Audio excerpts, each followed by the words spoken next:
Maka berperanglah, majulah dengan semangat juang yang tinggi, dan masuklah ke pertempuran, lawanlah para pemimpin orang-orang kafir itu. Insya Allah kalian akan masuk surga dengan penuh kemuliaan dan kehormatan. Seorang ibu tidak akan berkata seperti itu kalau dia tidak punya izzah Islam yang tinggi.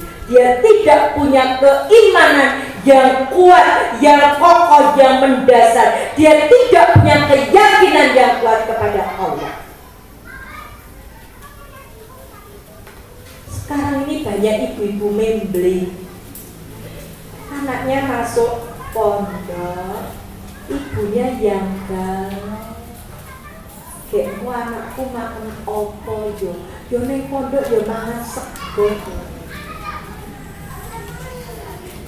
Anaknya Umi di pondok makannya tempe silet karena tipis. Wage waktu nengok wah gawak kayak empal.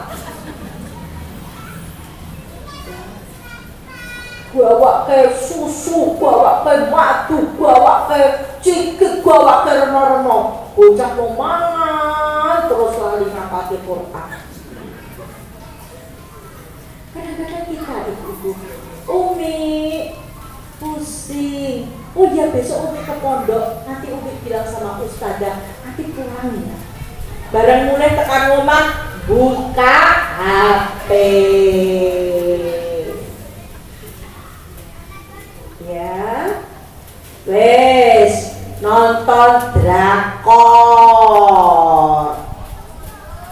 K-pop, akhirnya jadi generasi pengekor. Ayo belajar. Saya juga lagi belajar itu. Belajar bersama-sama. Lihat bagaimana Alfonso tadi memberikan semangat kepada anaknya, ya. Inilah kebenaran yang sejati. Kebenaran yang sejati apa? Membela Islam itu. Kita ini ibu betul-betul sedang berada di dalam medan pertempuran menjaga iman Islam kita. Di luar sana betapa masih banyak anak-anak muda Islam fotonya ini. Gaya hidup apa Bu? Ini salib Korea Bu, mak-mak gaul, wah nganggo jilbab gede karena mode, bukan karena sadar bahwa harusnya dijulurkan jilbabnya, tapi karena mode para artis pakai jilbab gede terpanjang. Fotonya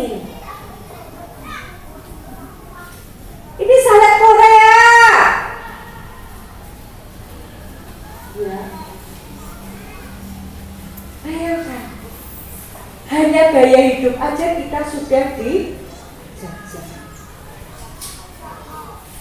Belum lagi yang namanya K-pop, Blackpink. Saya ngisi di sebuah pondok ibu, diceritani sama ustazah, sama ustaz waktu itu yang nyebut saya. Ustaznya bilang gini, Us, nanti tolong ya disampaikan tentang Korea. Kenapa Ustaz? Santriwati kami itu dapat kiriman dari orang tuanya. Wong tua saya cekos ini. Segalanya atribut BTS. Bukune gambare BTS, pulpene, kotak pensil, sampai celana daleme gambar artis BTS. Ya, ketika kirimannya disita oleh ustazah, anak ini histeris nangis lah karu-karuan. Coba belani atribut BTS. Bes kalah tolak Dewi. Kalah toh menghadapi peperangan gaya hidup. Saya 4 bulan yang lalu saya ngisi di 4 pondok pesantren. Tiga pondok pesantren, tingkatannya SLTA. Di pondok yang pertama dia katakan gini, Bunda, boleh nggak kita nyanyi lagunya orang Kristen tentang Yesus? Ya nggak boleh toh ya. Loh, Bunda nggak tahu toh lagu yang lagi viral, lagu Kristen. Itu yang nyanyi kok pakai jilbab-jilbab loh Bunda. Nggak tahu saya bilang gitu. Saya penasaran. Pulang isi pengajian, saya cari di YouTube lagu Yesus yang lagi viral. Saya saja yang mantan kafir, ketika mendengar lagu itu saya harus meruqyah pribadi berkali-kali. Karena apa? Lagu itu terngiang terus dan saya ingin menyanyikan.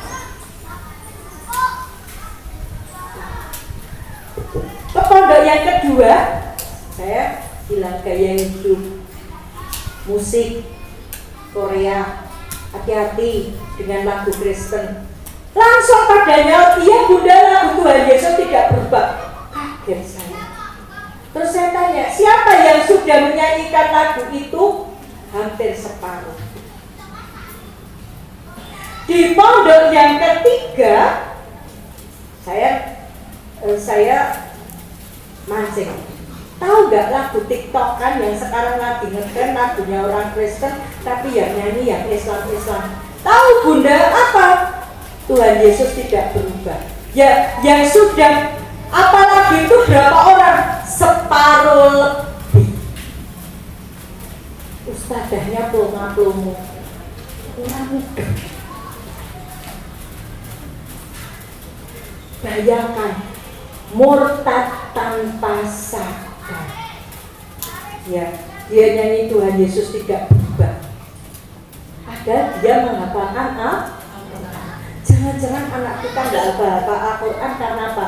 Dipengaruhi gaya hidup. Maka ini tadi Ibu, bagaimana Alfonsa tadi memberi semangat kepada anaknya. Inilah kebenaran yang sejati. Kebenaran yang sejati itu hanya Islam. Di luar Islam kelihatannya benar, tapi benar-benar salah. Ya. Sekarang anak muda kita bisa berkelit Ibu. Berkelit apa? Karena di Saudi sekarang juga sedang ada yang merayakan Natal. Di Saudi sekarang juga ada yang tahun lalu ada yang Valentine Day. Itu keberhasilan sekularisme. Kita tidak diperangi dengan senjata, tapi sekarang kita diperangi dengan isme-isme yang ada. Feminisme, pluralisme, liberalisme, sekularisme, bahkan di negara Arab pun sudah kena paham sekularisme. Maka apa Ibu? Mempersiapkan anak-anak kita agar tahu kebenaran yang hakiki, bahwa kebenaran yang hakiki itu yang dari Allah, yaitu Islam. Mari Ibu, sebagaimana Alfonsa menyampaikan kepada putra-putranya, keempat putranya, masuklah kamu dalam pertempuran, lawanlah para pemimpin-pemimpin kafir. Ibu, gaya hidup Natal. Sekarang ini saya tadi pagi kodara waktu saya buka Facebooknya suaminya adik saya, dan dia di Facebooknya nulis, puji Tuhan, hari ini lagu untuk yang pertama kali lagu ya Natal diperdengarkan di balai kota Surakarta secara umum. Mereka sudah buka front, Bu. Mereka sudah nyetel lagu Natal di tempat umum. Bayangkan ketika anak-anak kita tidak punya benteng, terus anak kita ikut nyanyi lagu Haleluya, Haleluya, Haleluya. Bayangkan. Ya. Atau anak-anak kita ikut nyanyi Jingle Bell, Jingle Bell. Ini Ibu, musuh yang nyata yang kita hadapi saat ini. musuhnya sesuai dengan jalannya. Apa yang terjadi Ibu setelah Alfonsa menyampaikan itu? Anak-anak Alfonsa keluar rumah dan maju ke medan perang. Berperang dengan hebatnya, berada di barisan depan. Karena apa? Karena semangat ucapan syair yang dibacakan oleh seorang ibu yang sangat luar biasa. Syair-syair tadi membekas sekali di hati putra-putranya. Ya, setiap kali ya, putra Alfonsa ya, membaca syair ibunya, ya, putra pertama berkata, "Saudara-saudaraku, wanita tua yang memberi nasihat itu telah memberi nasihat kepada kita tadi malam. Nasihatnya sangat jelas dan pernyataannya sangat lugas. Kalian akan berhadapan dengan pertempuran, dengan bala tentara pasukan Persia. Mereka hanya seperti anjing yang melolong." Putra kedua mengatakan, "Sesungguhnya wanita tua yang tekadnya bulat dan tegar itu telah menyuruh kita agar tetap teguh dan benar. Itulah nasihat yang menunjukkan kasih sayangnya kepada kita. Maka teruslah berperang, habisilah musuh sebanyak-banyaknya." Saya merinding Ibu, saya membaca ini. Dari kemarin saya baca ini, saya merinding. Tata seorang ibu berhasil membakar semangat juang seorang anak. Bukan anaknya rocah Valentine, melu Valentine, Umi beliin coklat Valentine, Umi beliin bantal lo Valentine, Umi ulang tahun buatin roti tar pakai tiup lilin. Putra ketiga berkata, "Demi Allah, kita tidak akan melanggar sedikit pun nasihat wanita tua itu. Karena itu nasihat dan bukti kasih sayang yang tulus dan lembut dari seorang ibu. Kobarkan semangat perang dan serbulah pasukan musuh hingga kalian berhasil melumat pasukan Kisra habis-habisan." Putra keempat berkata, "Aku tidak pantas menjadi anak Alfonsa dan Akron. Aku tidak pantas menjadi orang terhormat yang membanggakan jika tidak berada di garis depan pasukan, menyerbu tanpa rasa gentar, melibas setiap rintangan."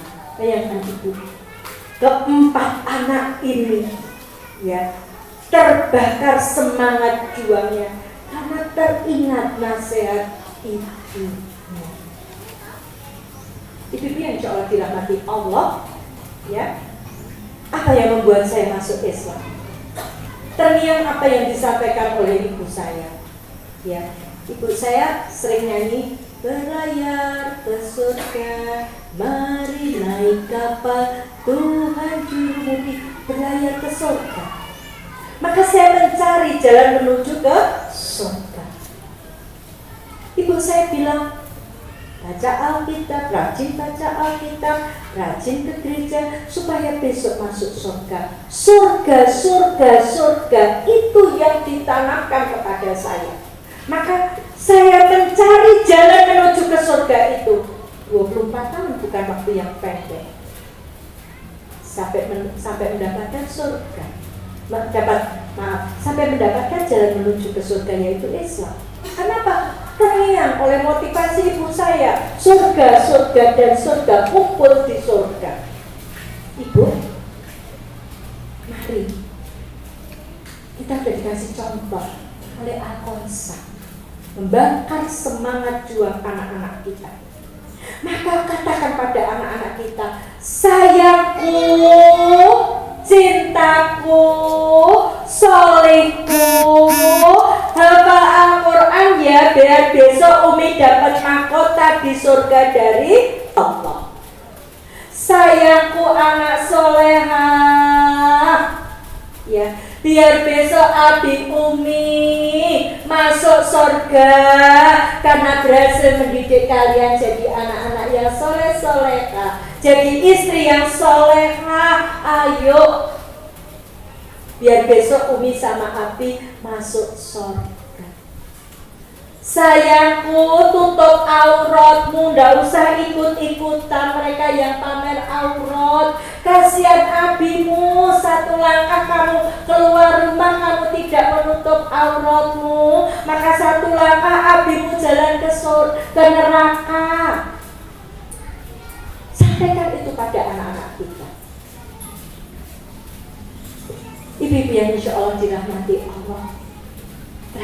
Bukan tragis, tapi luar biasa, Masya Allah. Keempat anak Al-Qamsah gugur di medan perang, mati syahid. Ketika Panglima memanggil dia, menunjukkan, nih anak-anakmu mati syahid, dia tidak menangis meraung-raung. Di buku yang lain saya membaca bagaimana Al-Qamsah ketika itu bilang, untuk itulah aku menyusui anak-anakku,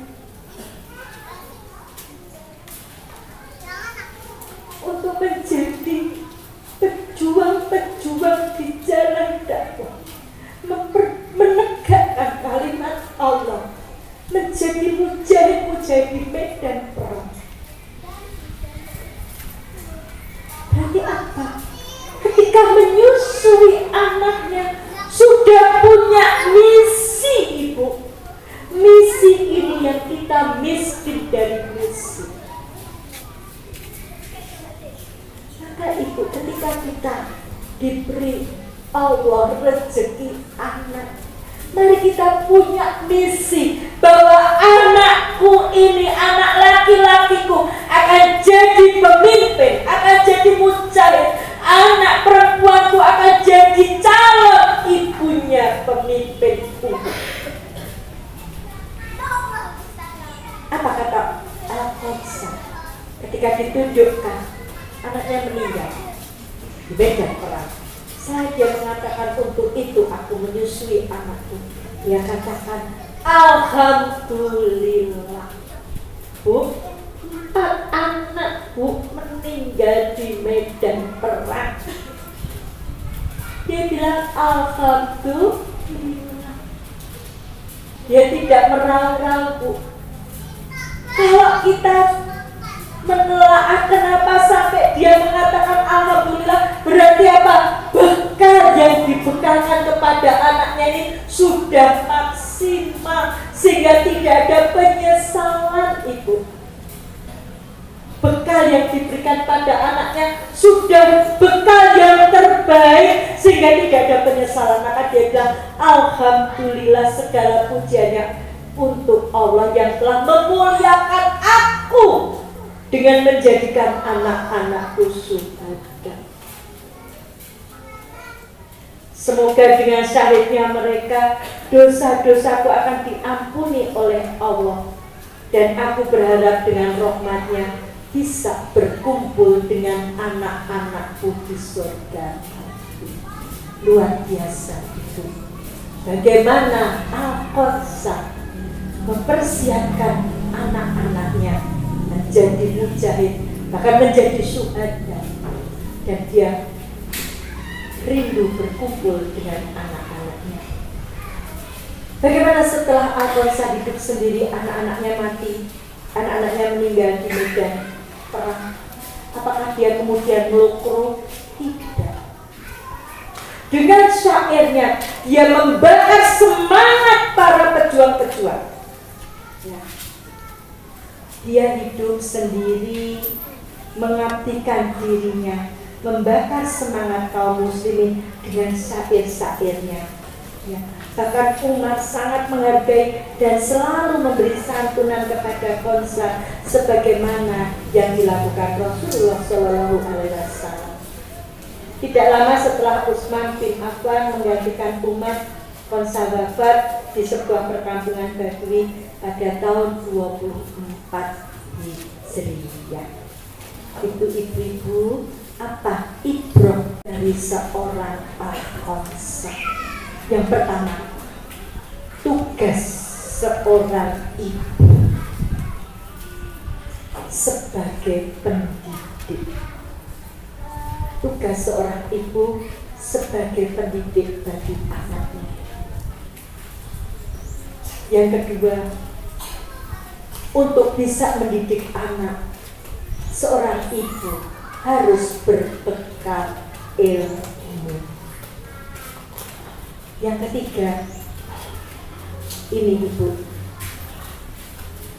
dengan pendidikannya, dengan bekal ilmu, maka ibroh apa yang bisa kita ambil? Yang ketiga, mempersiapkan anak-anak kita menjadi pejuang-pejuang di jalan Allah. Demikian yang bisa saya sampaikan. Sampai setengah 11 ya, masih 10 menit ya, monggo biar gak bosen dengerin saya. Waktu saya kembalikan pada moderator dulu. Masya Allah, pemaparannya bisa sendiri. Pripun ibu, semangat ya, ikut semangatnya Ustazah Dewi yang sangat luar biasa ya, Masya Allah. Ya, langsung saja berikutnya kita langsung menuju kepada tanya jawab. Mungkin bagi umahat atau akhwat yang mau bertanya, kami persilahkan. Ini kita sudah menyiapkan door prize, ada madu, ada gamis, ada British propolis. Monggo, siapa yang mau bertanya angkat tangan.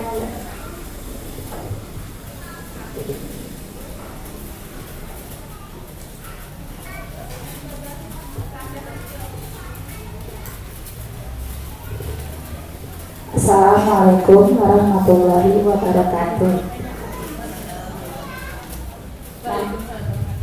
Nama saya Ibu Nur dari Majelis Taklim Jejeruk Cangkirjo. Pangapunten, saya mau bertanya, bagaimana sikap kita menghadapi anak yang umpamanya disuruh sholat kok masih males-malesan, disuruh ngaji masih males-malesan gitu. Apakah kita berdosa sudah menyuruh anak sholat tapi anaknya nggak mau? Itu saja, Assalamualaikum warahmatullahi wabarakatuh.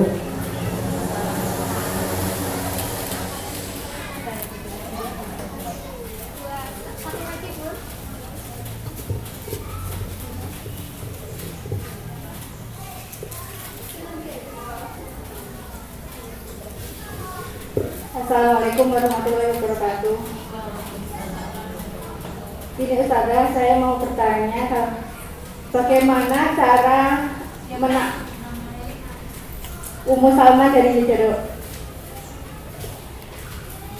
bagaimana cara menanamkan kepada anak yang sudah balik itu Ustazah, masa pubertas, agar anak-anak itu lebih dekat kepada orang tua ketika anak-anak itu punya masalah, itu istilahnya lebih senang untuk bercerita atau curhat kepada orang tua daripada kepada orang lain.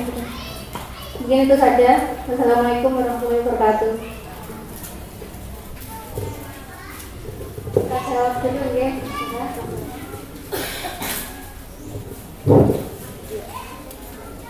Yang pertama tadi ya, kemarin hari Ahad saya juga ngisi ya kajian parenting, itu pertanyaannya sama ya. Gimana sih ngadepi anak yang susah sholat, sudah susah suruh ngaji? Ibu, SSI, sabar, syukur, ikhlas. Ngadepi anak susah kok sabar dong. Sabar itu nggak ada batasnya ya. Kita belajar dari Nabi Nuh ya. Belajar gimana? Nabi Nuh itu mengingatkan putranya terus, diingatkan terus ya, diingatkan terus ya, sampai pada puncaknya Allah sendiri yang memberi pengadilan ya. Allah, Nabi Nuh mengingatkan Kan'an. Ketika mengingatkan itu, kita memberi contoh. Nabi Nuh itu memberi contoh ketaatan kepada Allah. Bayangkan ya, Nabi Nuh itu disuruh Allah membuat kapal.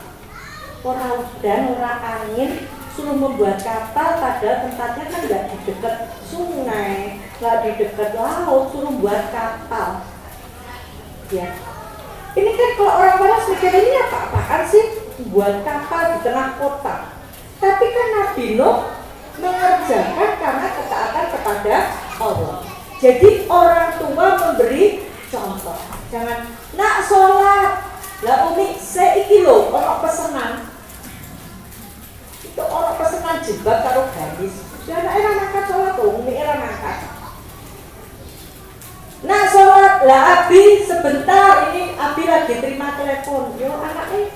Ya, maka sebagaimana Nabi Nuh tadi, ya orang tua itu memberi contoh dulu.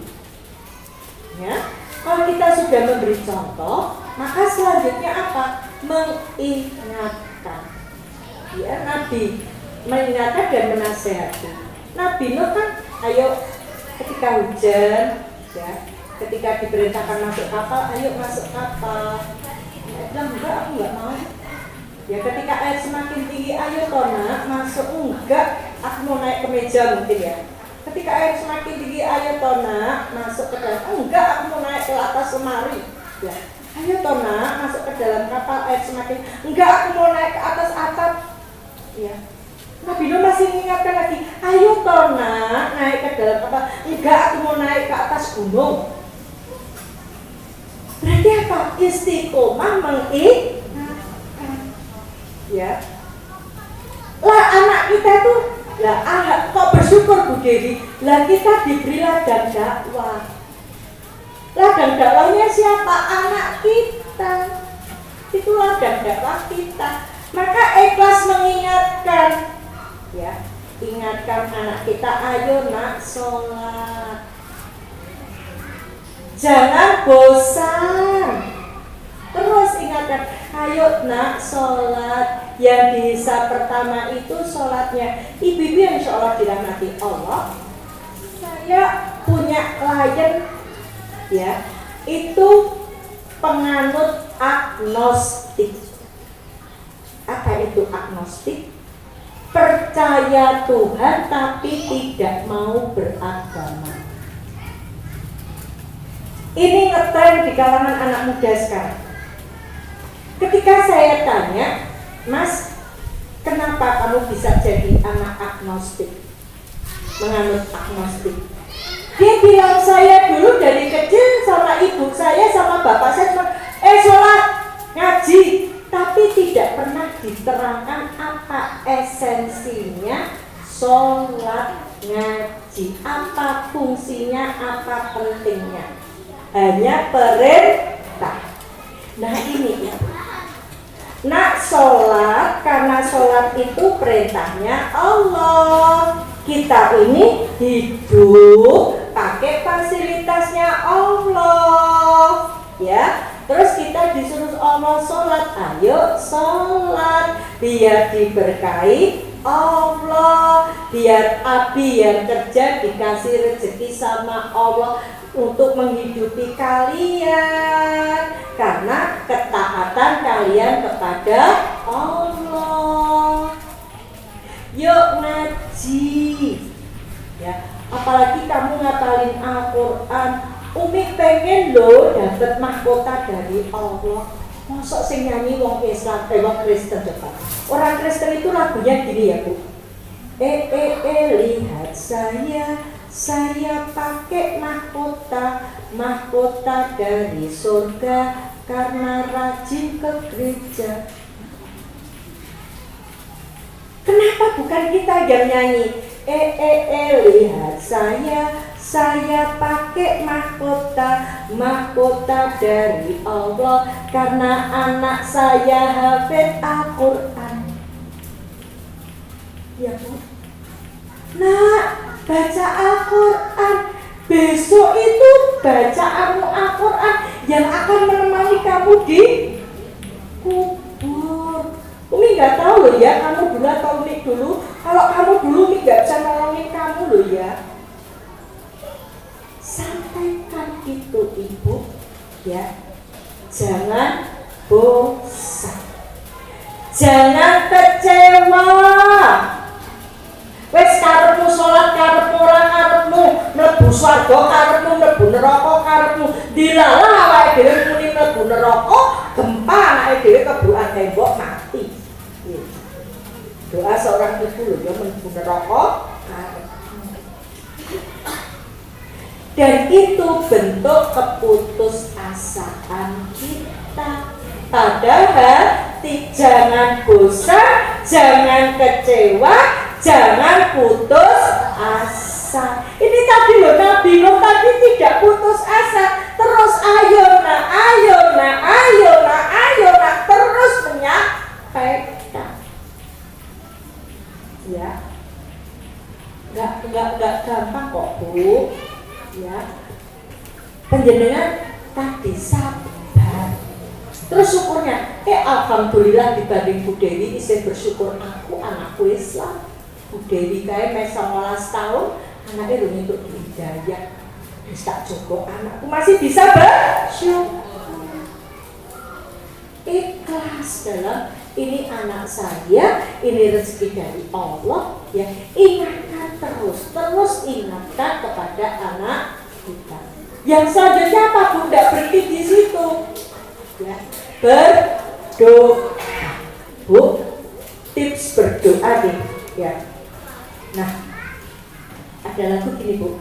Di waktuku masih kecil, gembira dan senang, tiada duka ku kenal, tak kunjung mengerang. Di sore hari nan sepi, ibuku bersujud ya, sujud berdoa bertelut, ada namaku disebut, sebut nama anak kita. Ya Allah, bukakan pintu hidayah untuk si Fulan agar mau melaksanakan ibadah sholat ya Allah, agar jadi anak soleh ya Allah. Sebut nama anak itu. Satu ketika dia punya kesadaran, iya ya umiku ndak bosan menyebut namaku dalam doanya. Sak dugal-dugale, sak anak-anak, sak nakale anak itu dia masih punya setitik rasa karena dia merasa diperhatikan. Itu ya, itu tipsnya, itu seperti itu. Pertanyaan yang pertama, pertanyaan yang kedua tadi. Pertanyaan yang kedua ya, tentang cara menanamkan pada anak yang balik supaya dia dekat sama kita. Bu, ya, biasanya anak kalau masih kecil kelas 1, kelas 2, kelas 3 SD itu masih mau pergi sama kita ya. Nah anak kita ketika sudah beranjak kelas 5, kelas 6 SD, kita ngajaknya beda Bu. Kita bilang, temani Umi dong. Ke anak laki kita bilang, Mas, yuk temani Umi dong. Kamu kan anak laki, kamu kan nanti yang jaga Umi kalau Abi sudah nggak ada. Ya, kita mengangkat posisi dia. Kenapa anak kita nggak mau dekat sama kita? Karena kita menganggap dia anak kecil terus. Sementara dia mendapat penghargaan di tempat lain. Nah ini, ya. Udah gede, udah SMP, pilih baju harus sesuai dengan selera uminya. Ya. Pokoknya kamu pakai warna ini, nggak boleh warna, harus seleranya uminya. Pada anak punya selera sendiri. Ya, nah, itu contoh. Untuk saya deh, bilang gini, Uti, teman-teman di sekolah pakai baju, mereknya Marvel, ya, belinya di Matahari. Oke, saya bilang, yuk kita ke Matahari. Lihat, baju mereknya Marvel, harganya 350.000. Baju satu 350.000. Padahal kalau kita beli di tempat lain itu bisa dapat 3 B. Ini menang apa? Menang mereknya. Terus apa kamu pakai baju Marvel itu mereknya ada di sini Marvel 350.000 enggak kan? Ya. Jadi ketika kita tidak menghendaki dia pakai itu, kita jelaskan apa anak sekarang seperti itu Ibu. Kita tidak cuma bilang nggak boleh, nggak bisa, tapi jelaskan apa sebabnya. Itu. Jadi ketika anak kita sudah kelas 5, kelas 6 SD, anak-anak laki kita, ya, mulai kita menempatkan dia, ya. Temani dong Umi, kamu kan nanti akan jadi gantinya Abi. Siapa yang mau melindungi Umi kalau enggak kamu? Nah, ketika kita pergi sama dia, ya kita cerita nih. Kita mulai dari cerita kita yang cerita sama dia. Kita yang mulai cerita sama dia. Umi kemarin di pengajian kok, Umi dapat gini, kita cerita aja. Nanti kan dia akan juga cerita sama kita. Jangan kamu di sekolah temennya kayak apa? Oh, jangan kamu kayak gitu. Umi nggak senang. Ya nggak akan cerita sama kita. Ya. Kayak cerita misalnya, Umi baca kok. Umi kemarin ikut kajian. Ada anak itu, ceritanya itu ada anak itu diperkosa. Diperkosa itu apa Tommy? Kita terangkan diperkosa itu, ya. Nah kalau kamu sudah balik, ya, itu kita ceritakan bla bla bla bla bla ini. Itu pengalaman saya itu dengan anak saya, anak laki-laki bawaan suami saya. Jadi ketika dia sudah kelas 6 SD, ya, kelas 6 SD, saya sering ajak dia pergi belanja. Saya temani mama belanja, ya, belanja nih. Sambil belanja, saya ngobrol sama dia. Udah mimpi basah itu apa toh Mak? Ya, terus saya terangkan, kamu bubuk rasanya pengen pipis, enak banget.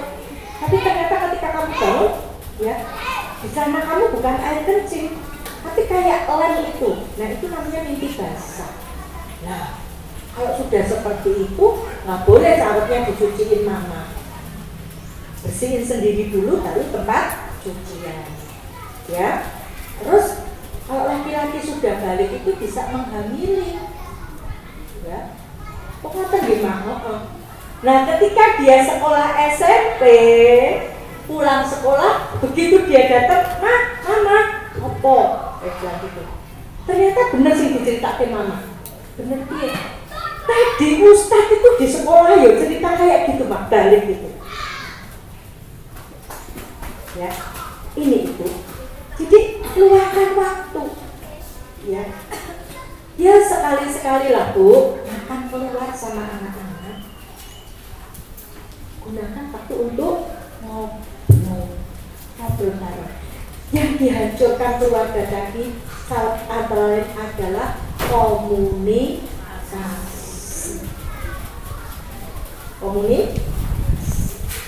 Itu. Jadi solusinya gimana? Tadi bangun solusi. Ya. Kemudian sampaikan toh, kamu cerita sama temenmu, belum tentu temenmu bisa memberi solusi.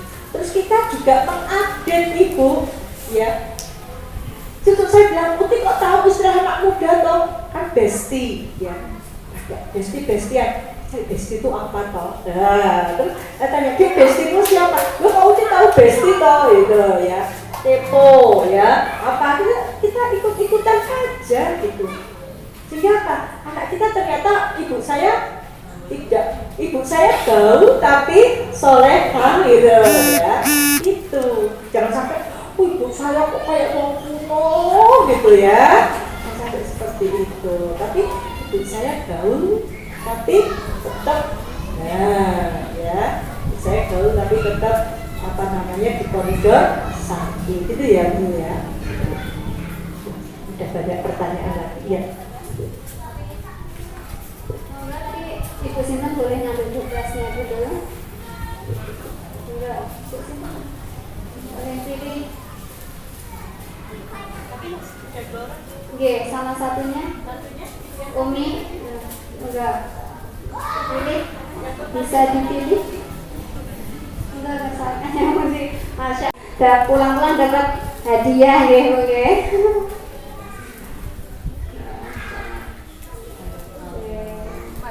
Ada. Oh, ganti. Nanti ibu yang mau tanya kita tuh baca nanti mana ya?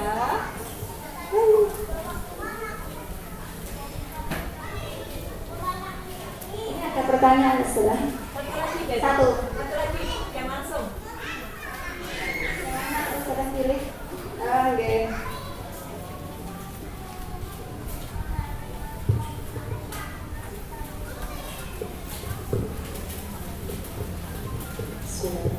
Assalamualaikum warahmatullahi wabarakatuh. Saya Bu Reni dari Bang Sri, Bu. Terima kasih atas pertanyaan yang akan saya ajukan. Yang pertama yang ingin saya ajukan, kebetulan alhamdulillah saya memiliki anak yang ada di pondok. Bagaimanakah nanti kita sebagai orang tua yang menuntut anaknya belajar menghafal Al-Quran sampai kita leskan, sampai kita pondokkan di pondok, atau sampai kita ke majelis-majelis ilmu yang lain, sampai kita turut itu, tapi kita sendiri sebagai orang tua hanya bisa membaca tapi tidak menghafalkan Al-Quran. Bagaimana kita nanti di mata Allah gitu. Yang kedua, selain nasihat terus menerus dan doa yang kita berikan kepada anak kita untuk melembutkan hatinya, bolehkah kita sebagai orang tua, khususnya ibu atau saya, itu memberikan contoh yang mungkin kadang membuat anak saya itu hatinya sedih. Misalkan memberikan contoh, sok tinggal bunda mati, bapak mati, dan seperti itu, sampai anak merasa kadang menangis, terus kadang merasa sampai anak itu ketakutan. Apakah kita berdosa ataupun kita salah dalam menyampaikannya? Terima kasih Ustazah. Assalamualaikum warahmatullahi wabarakatuh.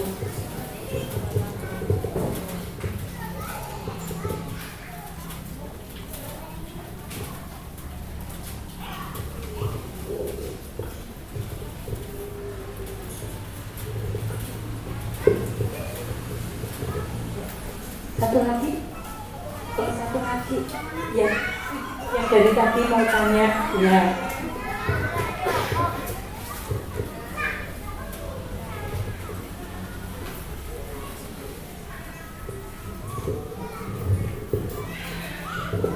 Bismillahirrahmanirrahim. Assalamualaikum warahmatullahi wabarakatuh.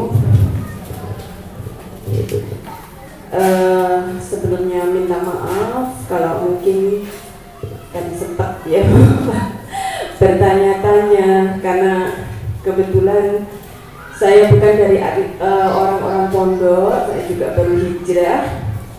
Jadi ini pertanyaan berkaitan juga dengan keluarga anak saya yang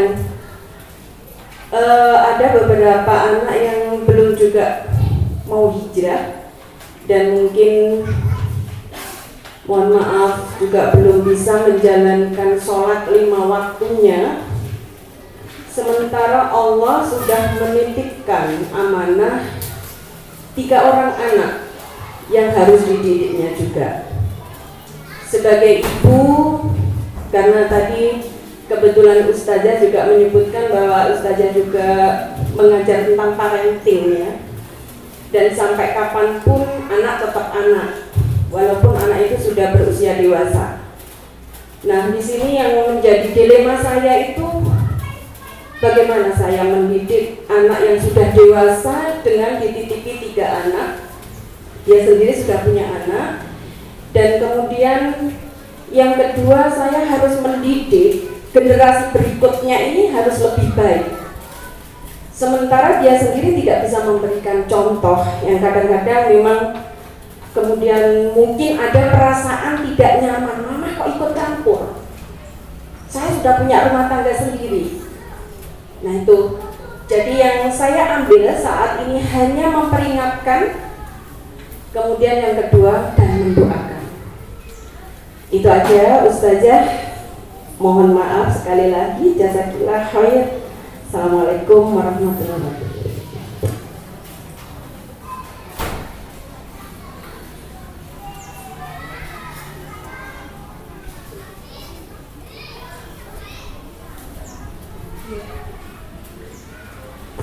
Itu untuk Ibu Leni di Basri ya.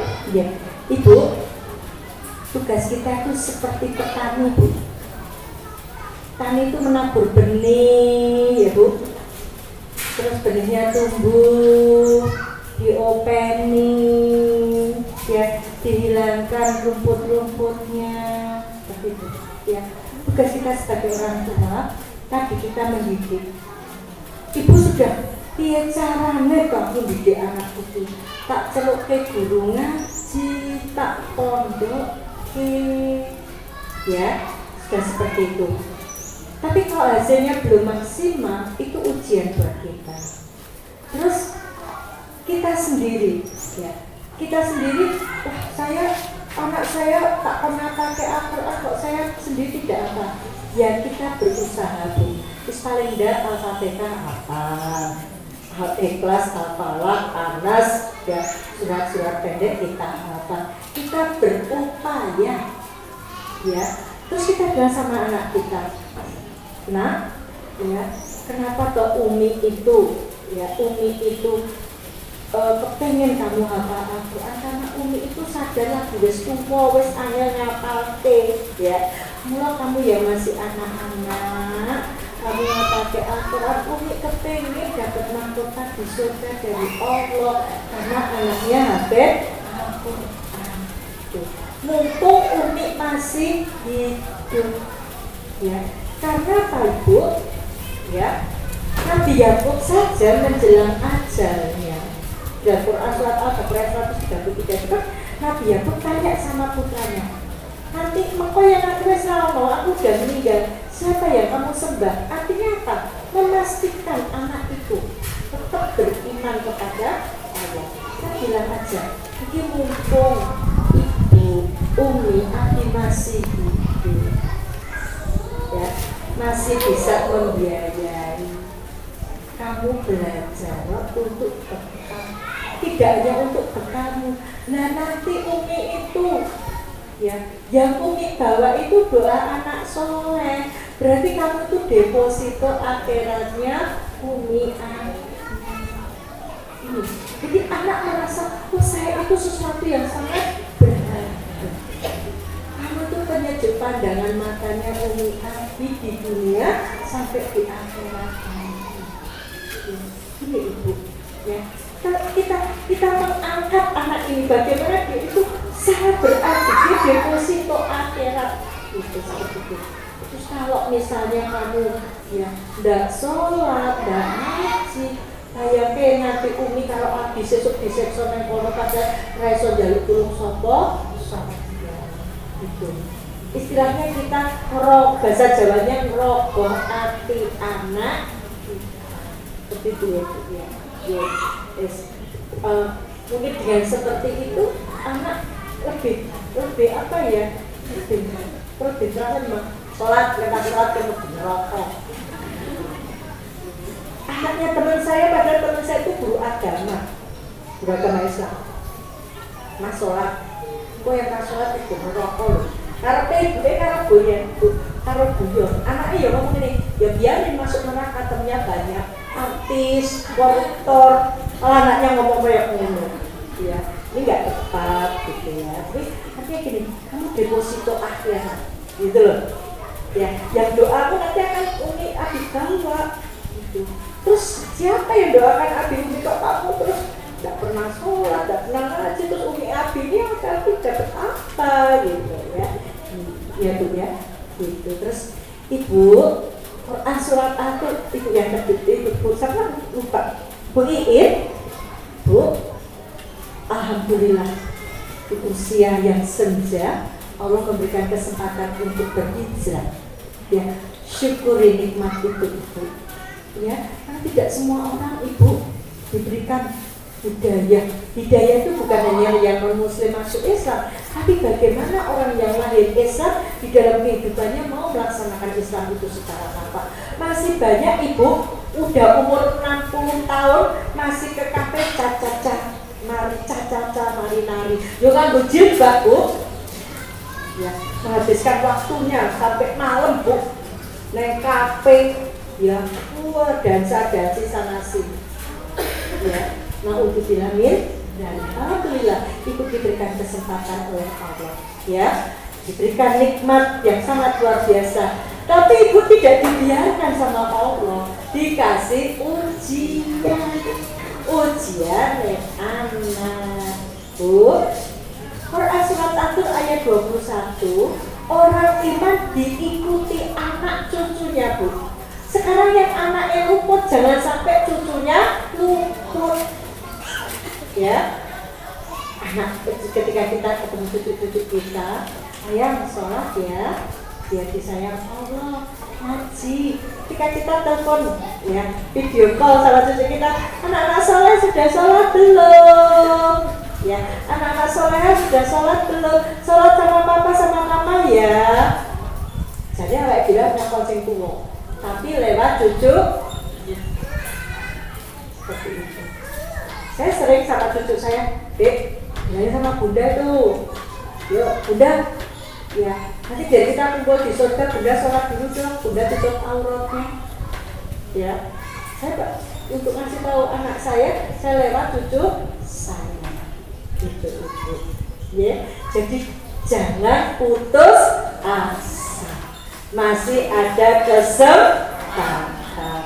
Maka kesempatan yang ada kita manfaatkan, ya. Di samping itu doanya jangan putus, Ibu. Doa terus, ya Allah bukakan hidayah untuk anak-anak saya, untuk anak cucu saya, gitu. Ya, biasanya cucu-cucu itu dekat sama mbahnya. Buat diseneni baik kaya apa tetap aja ngendek karo baik, ya. Nah, kesempatan itu kita gunakan. Ya. Sudah ada pertanyaan banyak sekali yang tertulis, ya, monggo. Sebelum saya bacakan pertanyaan berikutnya, monggo Bunda Ibu Iin sama siapa lagi?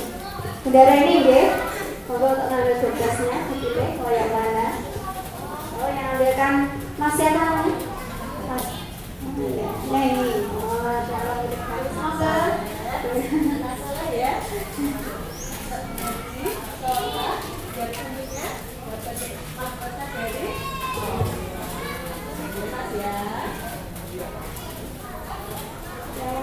Belum?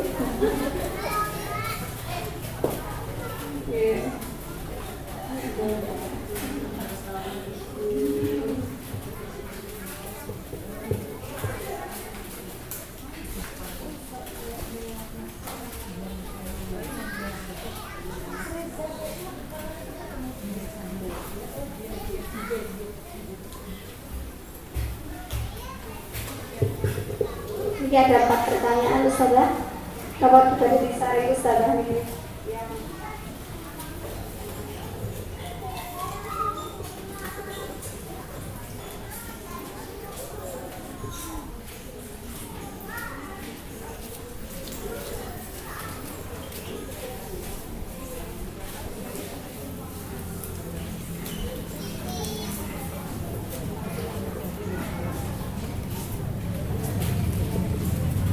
Bismillahirrahmanirrahim. Ya, saya mau menjawab dari yang tentang Natal. Ya. Saya Ibu Aris dari Pelausan. Di lingkungan saya banyak orang Kristen setiap Natal selalu mengundang ke gereja. Tapi keluarga saya tidak datang. Mereka tahu setiap diundang pasti tidak datang. Kemudian panitia gereja datang ke rumah memberi makanan atau sembako. Bagaimana kita menyikapinya? Ya, tebar pesona supaya pakai Bu. Ya Bu Aris, semangat Bu Aris ya. Dia tebar pesona supaya kita pakai wo. Terus dikai sembako, kai panganan kok diundang orang tak bisa. Kok kai meneh. Dia pakai falsafah Jawa. pager mangkok karo pager tembok kuat pager mangkok. Kita ini banyak kejangkitan penyakit yang susah obatnya, penyakit pekewo. Maka ketika dikasih bingkisan, ku terima bingkisanmu, tapi tidak ku terima undanganmu. Ya kan Bu? Ya. Loh, saya punya binaan Bu di daerah Tambakrejo sana di mana namanya, di Semarang ya. Ketika itu mereka kena gusuran jembatan tol itu ya Bu ya. Itu pada Ramadan hari pertama mereka kena itu. Kami sama teman-teman EKM datang baru bawa barang sedikit.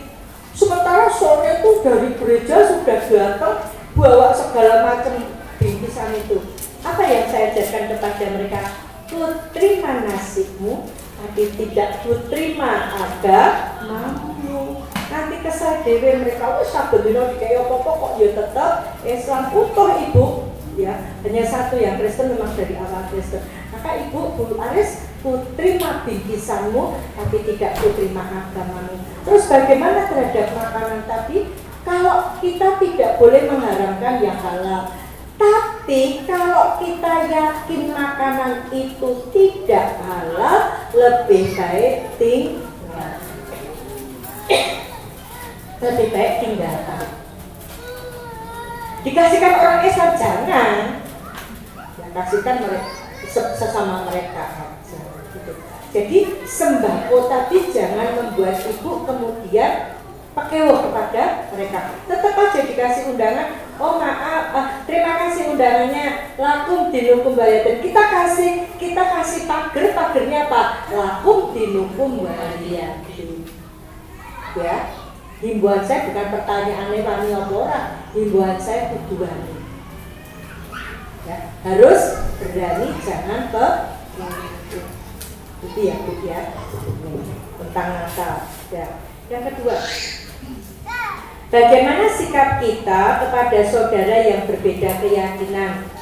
Ya, Kristen dan pendeta ketika ke rumah orang tua kita nyetel dan menyanyikan lagu rohani.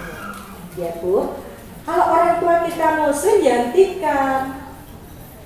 Kue nyanyi lagu rohani, silahkan, tapi di rumahmu.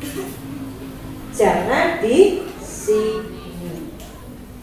Ya, jangan di sini karena orang tua kita Muslim. Ini. Tadi himbauan saya kudu wani, ora sate kewo nesu yo den. Ya, justru ketika kita berani menyampaikan kepada mereka dan mereka nesu ya, itu pahala atau kita sudah melawan kekafiran. Ya, takutlah kepada Allah. Allah berfirman, jangan kamu takut kepada manusia, tapi takutlah kepada Ku dalam hal ini Allah. Ya, paling nak Allah wong fanatik. Nah, paling nak ngomong kan saya mesong las tahun diakoni keluarga saya karena keislaman saya aja saya tidak stres kok. Ya, dia nggak mau datang ke rumah orang tua, ya urusan dia sama orang tua kok. Berarti dia memutuskan hubungan sama orang tua. Silahkan kamu datang ke rumah orang tua, nek kok aja nyanyi nek kene tes.